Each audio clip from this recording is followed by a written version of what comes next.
Le temps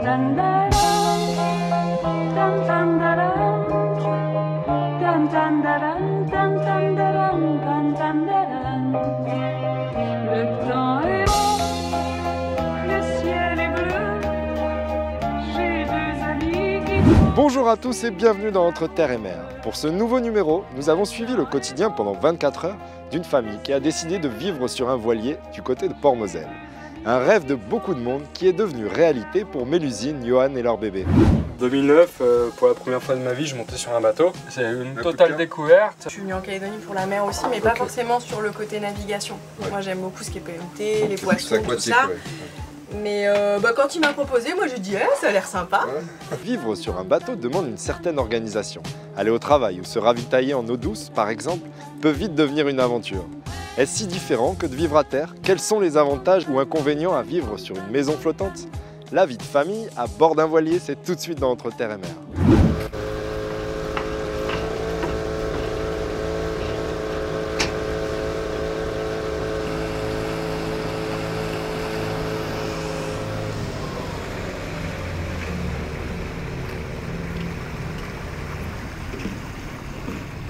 Antoine?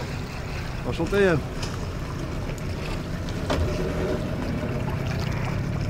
Ça va bien? Ouais. La forme? Nickel. Pas avec super beau temps, mais bon. Voilà. Il pleut pas. On n'est pas en sud, c'est ça.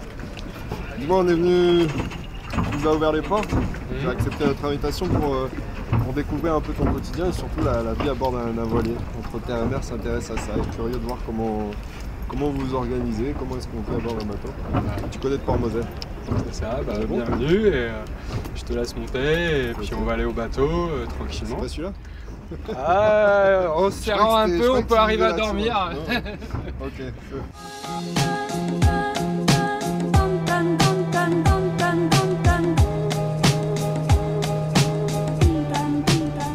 Là on est arrivé dans la zone de mouillage de... Comment ça s'appelle cet endroit là? Nouville. Nouville. Ouais. En fait c'est baie de Moselle et on est côté Nouville. Et voilà la bête. Bérénouille, c'est ça? C'est ça. Un nom tahitien qui veut dire le grand amour en français. Philine 446, donc 44 pieds, qui fait à peu près 14 mètres. 14 mètres. Ouais.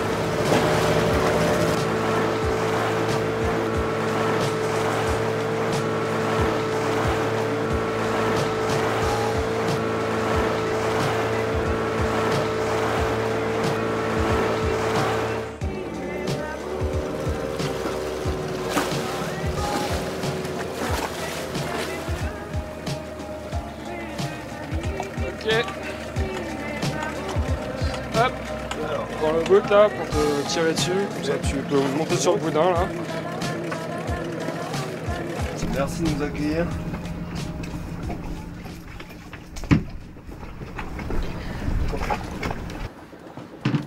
Et alors Yann, ça fait combien de temps que tu vivais à bord de ce bateau? Là ça va faire 4 ans, un peu plus de 4 ans. On avait fait l'acquisition là. Ouais. On a cherché pendant plus d'1 an un bateau qui nous plaisait. Et on a eu coup de cœur sur ce bateau-là. Un bateau, c'est un coup de cœur. Voilà, il correspondait à notre cahier des charges. Chaque bateau a un programme. Et par rapport au programme qu'on avait défini, il correspondait pile poil au programme. C'est un bateau avec lequel vous naviguez? Oui. Parce que l'idée, c'est quand même de pouvoir sillonner les... C'est ça, on a déjà bien navigué avec en 4 ans, là, surtout les 2 premières années. On a fait l'île des Pins, on a fait les îles Loyauté plusieurs fois, on a fait le Vanuatu 2 fois, la Nouvelle-Zélande. Ouais, et à bord, tout fonctionne, tout est fonctionnel, j'imagine. C'est ça, c'est un bateau, pour ça qu'on a fait aussi acheter ce bateau-là, qu'on a payé plus cher que ce qu'on voulait au départ, mais on a posé nos valises et on est parti à l'île des Pins. Yann, est-ce que tu peux nous faire une petite visite succincte, découvrir un peu ton monde? Donc là, ta maison? Le cockpit. On est dans le cockpit. Ouais. Donc avec tous les pianos de toutes les cordes. Les pianos pour les bouts, qui sert à la grande voile, la GV, et puis le foc, enfin tout quoi, pour naviguer. Voilà. Tout se passe là pour naviguer. Tout se passe là entièrement, ouais. Okay. Je suis très peu au pied de mât sur ce bateau-là, parce qu'il y a tout qui revient au cockpit, et qui permet d'être en naviguant en solitaire. D'accord, tout est pensé pour pouvoir naviguer seul aussi. Ouais. Excellent. On descend la tête, on se tourne pour pas glisser. Il y a beaucoup de mer là, faut faire attention. C'est ça. Ok. On va dans le cockpit.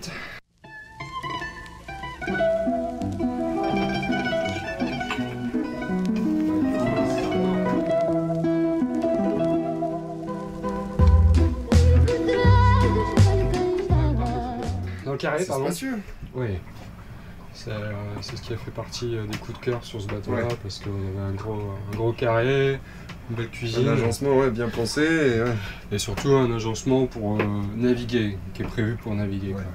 C'est un bateau qui est vraiment prévu pour nocturier, autant que le côtier bien sûr, mais vraiment qui est prévu pour naviguer des longues semaines.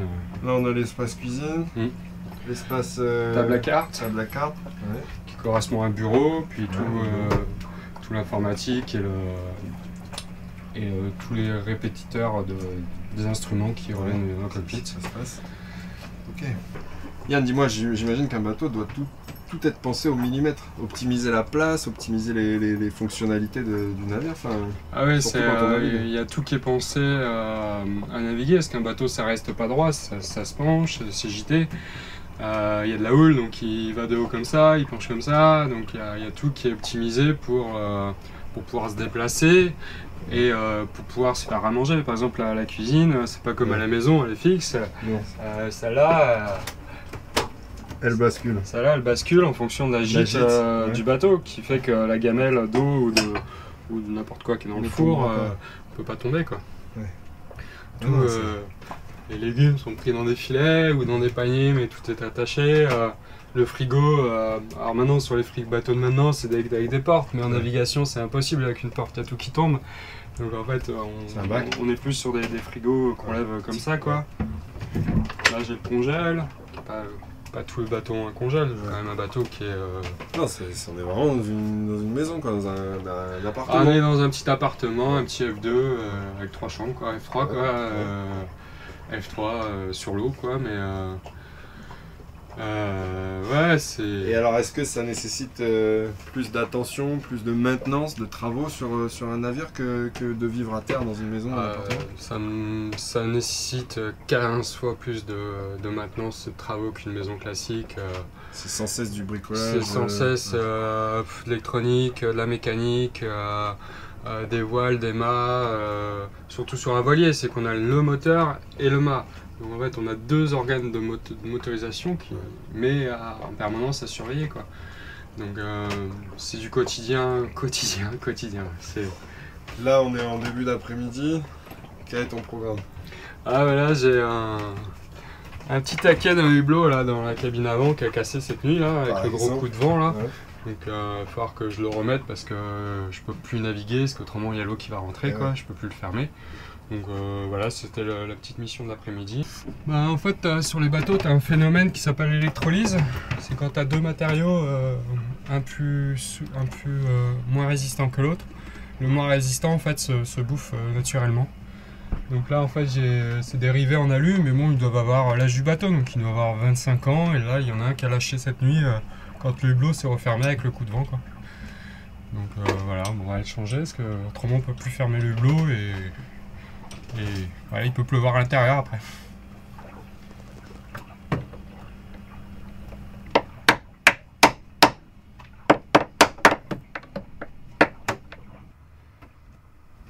Et t'as besoin d'aide, Yann? Ouais, je veux bien, s'il te plaît. Ouais. Dis-moi, Alors, pourquoi je peux t'aider? tu vas me tenir. Je vais monter en haut là. Pour Toi, visser. tu vas aller là-haut, ok? Ouais. Attends, avant, je vais mettre de la pâte jaune là, c'est pour éviter justement le phénomène d'électrolyse. Ok, entre les deux. Bah, ça évite, ça ralentit le phénomène en fait. Ouais. Ça l'évite pas parce que malheureusement le temps fait le reste. Hop, voilà. Tenir ça comme ça. Et moi je vais. Tu passes? On rentre la montre. Hop. C'est bien pensé, bien agencé, mais c'est vrai qu'il faut pas être trop gros et puis c'est assez serré quand même. Vas-y, c'est bon, tu peux tourner, tu peux visser. Tu le tiens là? Ouais. Ça visse? Ouais, nickel. Ah nickel, allez, on va fermer. Je ferme. Bon, ça marche. Une bricole de réglé. On est bon Yann? Parfait. Je finirai demain. Dis-moi, ici t'es totalement autonome sur ton bateau? Ouais, carrément, parce que... Ça part de quoi alors? De l'énergie de... On commence par des panneaux solaires, on commence par d'éoliennes. On en avait 2, j'en ai perdu une quand il y a eu une tempête. Là.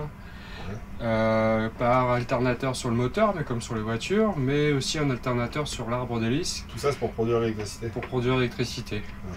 On est en autonomie énergie renouvelable, on va dire à 80-90% de l'année. Ouais. Le plus dur pour nous, c'est janvier-février, quand il fait très très chaud, le ciel couvert et pas de vent. Donc du coup, les éoliennes ne tournent pas, les panneaux solaires ne donnent pas, ils donnent à peine quoi, la consommation journalière. Donc du coup, c'est à ces moments-là où on galère, donc on met le moteur en route pour pouvoir produire des l'électricité. Pour stocker toute cette énergie, j'imagine que tu as aussi un parc à batterie assez conséquent, non? Ouais, j'ai 5 batteries de 110 ampères au gel.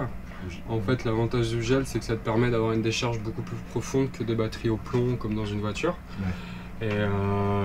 Mais qui coûte beaucoup plus cher, mais qui a une autonomie, une durée de vie qui est beaucoup plus longue aussi. Okay. Donc je vais te faire voir. Donc vu que les batteries c'est plus lourd, le centre du bateau est là, donc les batteries sont au niveau du centre du bateau quoi. Il y a la quille en dessous? La quille elle est juste en dessous. À ce niveau-là aussi. Ouais. Ok. Ah ouais, c'est costaud.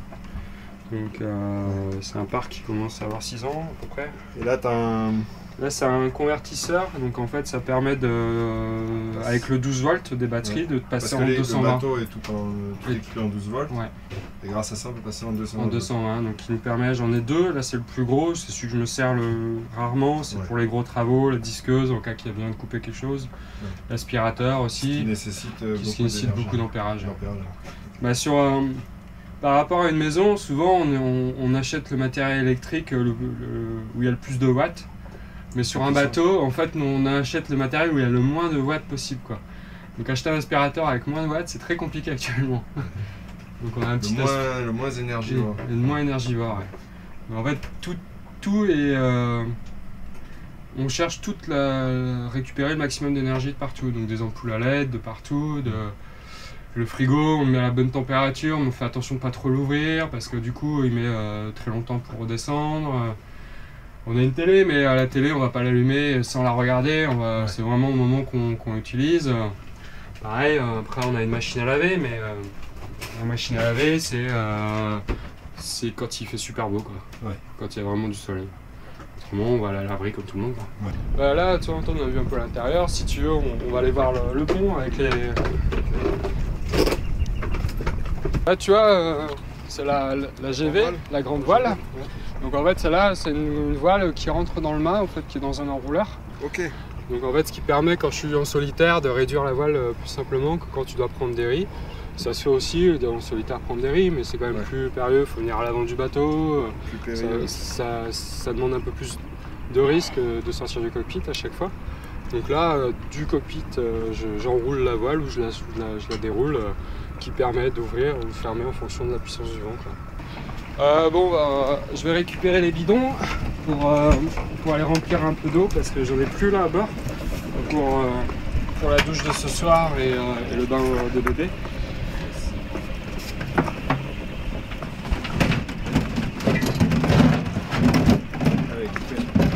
J'imagine dans un bateau comme ça, chaque chose à sa place, quoi. Ouais, obligé, t'es complètement obligé, merci. T'es complètement obligé d'avoir chaque chose à une place précise. Parce que quand un bateau faut être prêt à tout moment, surtout en navigation. Après au port, en stationnement, comme ça on est plutôt tranquille quoi. Mais ce qui prime c'est la sécurité. C'est la sécurité et puis savoir de chercher quelque chose, où est ma clé, où est une winch, n'importe quoi. Ça devient vite à faire. Ouais voilà, chaque seconde est pas importante mais quasiment quoi. Ouais.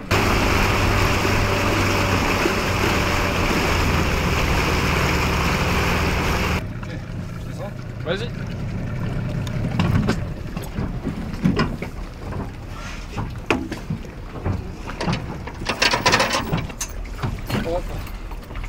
La capitainerie, c'est ce bâtiment là. Ouais voilà, c'est juste là. Capitaine Port-Moselle, ça permet d'avoir une adresse. une adresse postale, puis une adresse de résident pour faire des papiers administratifs ou n'importe quoi. Ça, c'est tous les courriers qui commencent par la même lettre que moi. Ah, tiens, j'ai quelque chose. Les bonnes vieilles factures. C'est ça, facture du bateau, tiens, assurance. Bonjour Yann. Bonjour Fab.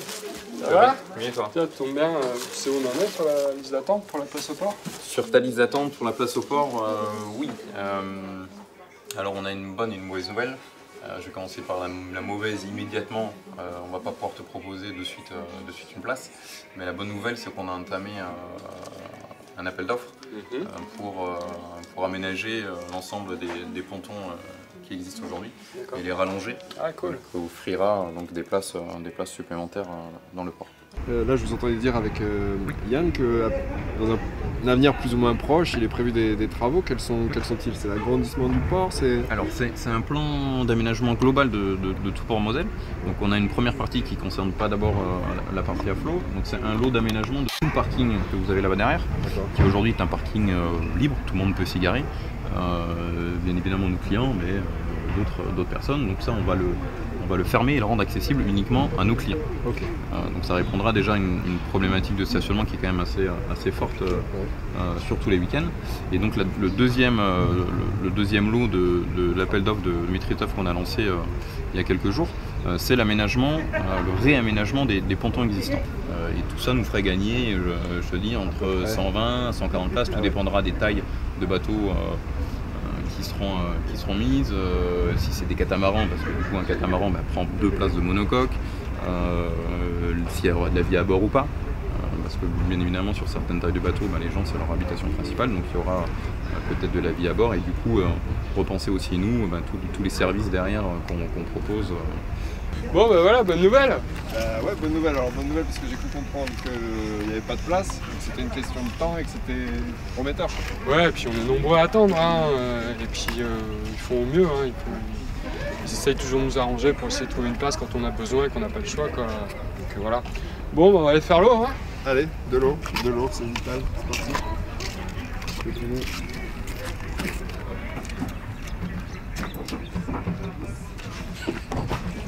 Tu l'as rempli où? Juste là, t'as le point, je vais arriver avec le tuyau. Ça nous fait notre consommation quasiment journalière, voilà, c'est 5 bidons quoi, 4 bidons.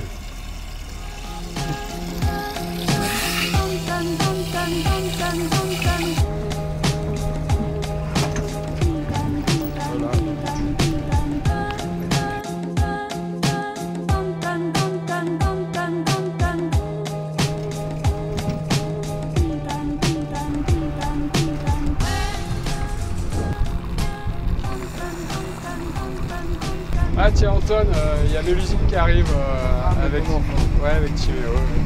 Ouais. Ouais.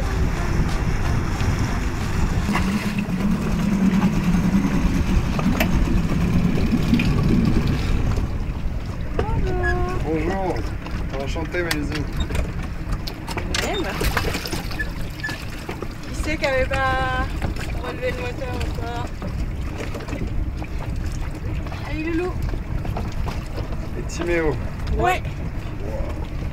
Futur marin. Déjà marin. Ça. Déjà marin. Petit mec.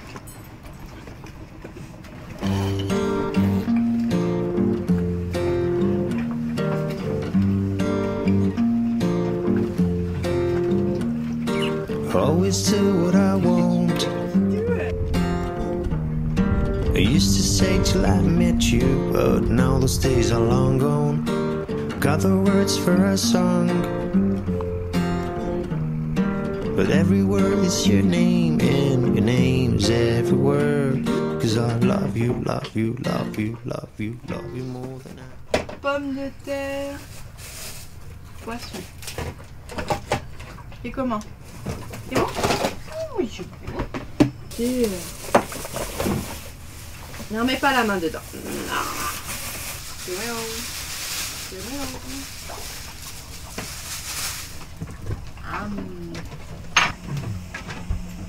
Ça va, tout se passe bien? C'est l'heure C'est l'heure de manger pour Timéo. Ouais.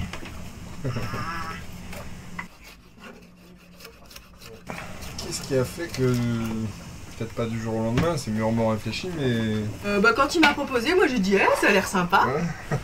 Et il m'a dit ah ouais non mais voilà, moi mon rêve c'est de vivre sur un bateau, fonder une famille et voyager.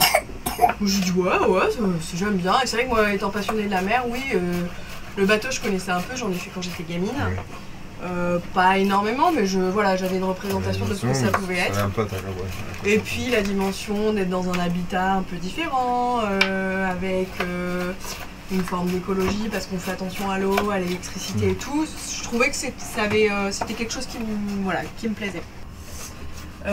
Et puis on a fait des sacrés trips en bateau, on est parti au Vanuatu, on a fait le tour de la Nouvelle-Calédonie quand lui avait à peine un mois. Yann, on est parti en Nouvelle-Zélande, on a fait des choses que moi j'aurais jamais imaginé faire si j'avais pas rencontré Yann, eu un bateau, voilà. Et rencontrer les gens quand on arrive en bateau, ne serait-ce que Vanuatu, c'est pas du tout la même approche des locaux,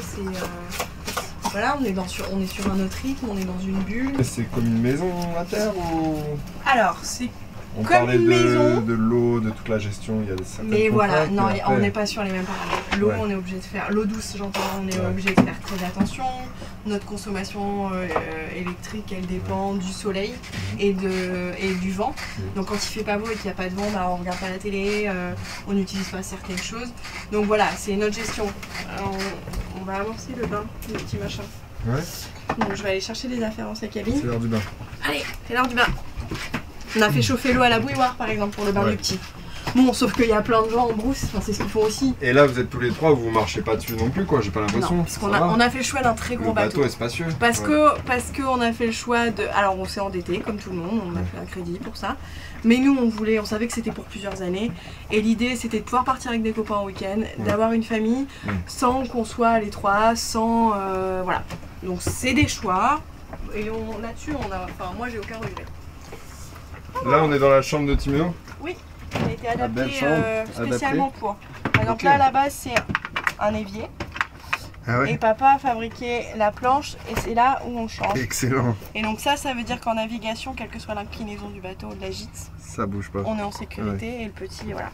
Et dans les choses aménagées aussi par papa, c'est on a le filet qui lui permet d'être en sécurité. Carrément. Et nous de pas être inquiets qu'il tombe ou surtout en navigation. Quoi que ce soit. On a protégé les parois. Et voilà, il n'y a pas de... un petit ventilateur. Ça commence à bien bouger là, le boutou là. Ouais, lui, il se lisse de partout. Hop.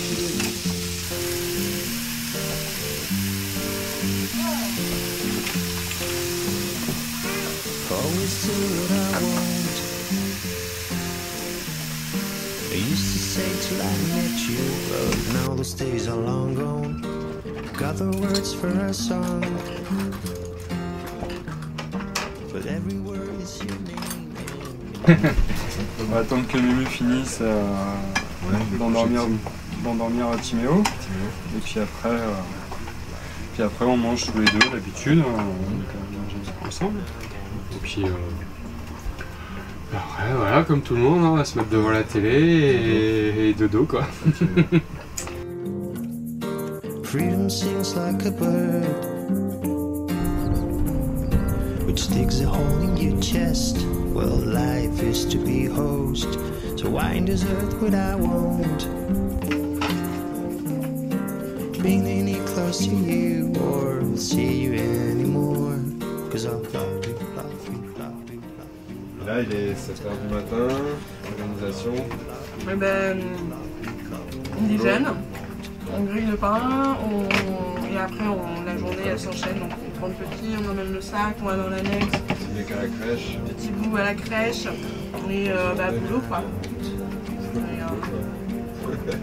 Et c'est parti. Sacrée organisation. Petit mec calé. Et part tout le temps, hein, Mélodie. Ah bah oui, Hein on n'est pas anxieux. Non, ouais, non, je vais. Allez, bonne journée. Merci pour tout. Bonne journée. Au revoir, Timéo.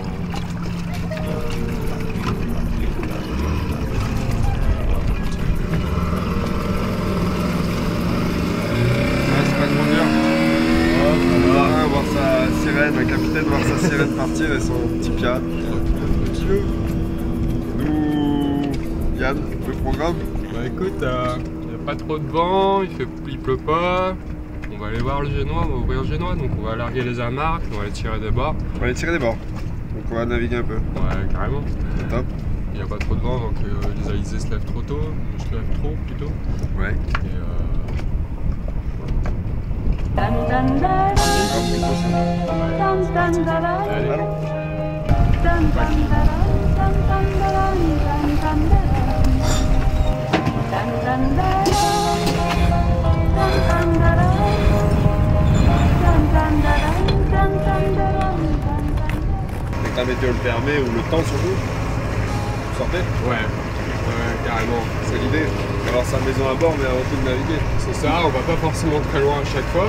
On peut aller juste sur l'îlot qui est en face, quoi, de Nouméa, mais dans la plupart du temps, on bouge parce qu'au final, qu'on soit au Corps-Mort ou sur un îlot, on est chez nous, quoi, on a tout notre confort et il n'y a rien qui nous change quoi, de nos habitudes. Mais par contre, le spot est différent, on peut se baigner quand même un peu plus sereinement, pas dans une eau qui n'est pas franchement tout le temps très très belle. Et ouais, on sort tout le temps.